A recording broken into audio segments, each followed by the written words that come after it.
This is the World of Sports Network presentation. Yes, sir. Yes, sir. Yes, sir. Yes, sir. It's the G to the U to the R to the U. Welcome, man. Today we're going to be doing our week number 13 prediction. You guys know the drill, man. So check this out. As always, man, today our odds and spread are brought to you by William Hill, Nevada #1 sports book, man. So y'all know what it is, man. You want to check the odds, check them spread, y'all go ahead and check William Hill, man, and let them know the guru sent you, man. Hey, William Hill, y'all sent that check to the guru. Appreciate y'all, man. So let's get at it, man. Game number 1. Cleveland Browns taking on the Tennessee Titans, all right? So the numbers go like this. Titans are 5.5 points favorite with the over under 53 points, okay? So what I love about this, the play I love about this, I love both of the plays. I think the Falcons are going to, the Falcons, the Titans, my bad, man, the Titans finna cover that 5.5 point spread. I see the Titans winning this game, man. The Titans right now, they're hitting their stride, man. This is King Henry time. We all know the drill, man. Cleveland Browns, defensively, they got Myles Garrett, you know what I'm saying? But everything else is questionable, man. So I anticipate the same recipe. We know what the Titans are like. It's like going to Subway, man. It's like going to McDonald's. You already know when you go, I want a #1. You ain't got to say what it is. You know you say #1, you're going to be a Big Mac, bro. So you know the Titans, we know what it is. It's December football. We know King Henry finna get 25 to 35 carries, man, and that's going to get the Titans, and that's going to make sure the game is actually even slower. So I anticipate a 29-22 Titans cover the spread and the under. That's a good play right there, man. Now, moving on to the Bengals taking on the Dolphins.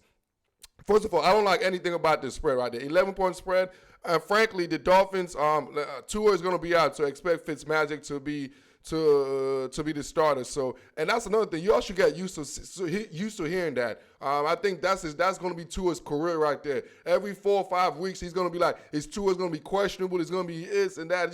That's just what he is. You know what I'm saying? This game is going to be out. So with that said, man, the Dolphins are a defensive run team. We know that, man, especially led by the defensive line, man, Emmanuel Ogbah and company, and obviously their 2 stud corners, right?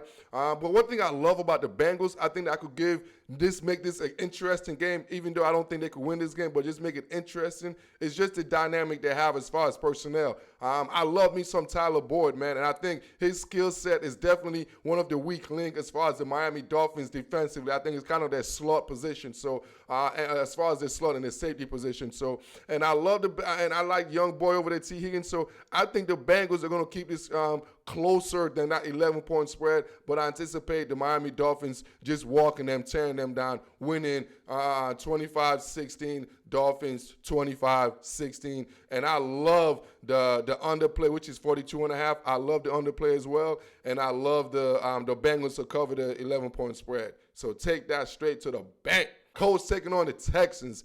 The spread goes like this. The Colts are 3-point favorite at this time, and it's the over-under 50.5 point spread. So the Colts are coming from embarrassing. They just got smoked, man. They got smoked by Tennessee. They just got Debo'd. Debo just came into that house and just straight took their chain and just smacked him around with their, you know what I'm saying? Ain't even a backhand smacked the Colts. The Titans backhand the Colts. They ain't even front hand them. They backhand disrespected them. So with that said, the Colts are a high-level organization, man. I expect them to come back strong, especially taking on the division rival like the Houston Texans, who are basically, they just want the season to be over with, man. You know, we hear about Will Fuller not playing this game. They have no offense. I don't even know who they have on the roster anymore, to be honest. Other than Deshaun Watson, I have no clue who the hell the Houston Texans have on that damn team. So with that said, I anticipate the Indianapolis Colts to just handle business, man. 27-19 Colts, man, to cover the spread and to hit the under 50.5, man. Saints taking on the Falcons, all right? Another divisional game. Right now, the Saints are 3-point favorite, over under 46 points, man. So I love the Falcons on this, man. I love the Falcons play, man. I think the Taysom Hill, the first, the whole surprise, the element of surprise, like what is Sean Payton finna run with Taysom Hill and all that situation. I think all that is gone now. I think the Falcons and Raheem Morris, I think those guys kind of know. They would anticipate what Taysom Hill and what the offense is trying to accomplish. So with that said, man, this being a division game and the Falcons already knowing Taysom Hill and his skill set, I'm calling this out, bro. I think the Dirty Bird's going to pull this out, man, because it's always been I just think they have the Saints is a funny team. You know, one week they have a great defense, another week it's kind of I think this week, especially with the offense with my Falcons and how they were just hitting all cylinders, and man, this is my upset special right. The Pepto-Bismol upset stomach special right here, man. That Pepto-Bismol upset stomach. 27-26 ATL Dirty Birds, baby. And I'm going to take that over 46. Over 46 and Atlanta to basically take that, man, to cover that 3-point spread. The Rams and the Cardinals. So the Rams are favored, a 3-point favorite, and the over-under 48.5 points. So, frankly, the Rams just, Shanny owns them. They're just coming from that loss from the 49ers. Shanny owns them. So both of these teams is coming from a loss. The Cardinals lost a close one to the New England Patriots. That was just an ugly game, to be honest. If you guys watched that Patriots-Cardinals game, it was an ugly game, man. So at the end of it, man, I think the Rams right now, man, let's just don't overplay the situation. The Rams got a better team right now than the Cardinals. They have a better coaching staff. They have a better defensive team. They have a better overall offensive team. They just don't have Kyler Murray. So with that said, there's just too many variables going against Arizona. So I anticipate the Rams to come back strong and finish the Cardinals with a 31-27 victory. The Rams covering that 3-point spread, and I would take the over 48.5. 31-27 Rams, 31-27. Patriots taking on the Chargers, man. So right now the spread is the Chargers are favored by 1.5 points. So basically it's a pick and ball game over under, 47. So first of all, take the under. Straight up, this is that bet right here. It's a pick-em game, so I'm going to let y'all pick them either way. I like it either way. I'm going to go with the Patriots to win this ball game 22-19. But the biggest play that I love right here is that under 47. I'm like, what? This is stealing. So if anything, like, this is the guru's play. I'm talking about the lock, the padlock, the whatever lock you want to call it, the Jew lock, the lady lock, any lock you could think of, man. You know what I'm saying? This is what you got to take to the bank, baby. This is going to be an ugly ball game because that's what Belichick going to do. And we all know what Belichick does against young quarterback. Patriots to cover this spread 1.5 and then the under 47. Broncos and the Chiefs. You know what I'm saying? The spread right now for this game is ridiculous, dog.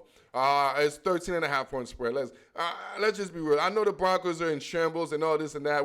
Drew Luck suck and all this. But at the end of the day, man, I don't care. In a divisional game, in a rivalry divisional game, bro, you throw all that nonsense out the window, bro. You know what I'm saying? Because I'll give it to you. Vic Fangio ain't the greatest coach, but Vic Fangio is a nice defensive coach, bro. You know what I'm saying? He's a respectable defensive mind. And I anticipate the Broncos, with all that nonsense that was going on last week with the whole covert and the whole quarterback situation, I anticipate those guys to galvanize. I think that situation is going to galvanize those guys, and I expect them to play a very, very good game. But obviously the Chiefs, they're a better overall team than them. Now, they're a better talented team. So the Chiefs being a 13.5 point favorite and the over-under 51, I expect this to be an under ball game because it's the under season, baby. And then I expect the Broncos with Vic Fangio being a respectable coach. And I also see a sneaky one of them late touchdown that, those bad beats that just mess you up. So 27-17 Kansas City, man. 27 Kansas City. The Broncos covering and they're 13.5 and take the under 51. Bills taking on the 49ers. So right now it's a pick and ball game. And anything goes. It's kind of surprising to me it's a pick and ball game. That shows you how great Kyle Shanahan is as far as a offensive mind and a head coach, man. He don't have his starting quarterback, and he's a picking against Josh Allen, who's right now having one of his career seasons. So with that said, the 49ers are getting healthy at the right time, man. The play I really like here, to be honest with y'all, I love me the over 47.5. I love the over 47.5, but I also anticipate the Buffalo Bills to pull this one out 28-24. Take the Bills 28-24, but most importantly, the over 47 and the half. Y'all know the drill, man. This is my week number 13 preview, man. It's the G to the U to the R to the U. Y'all know the drill. Like this, love this, share this, and I am out.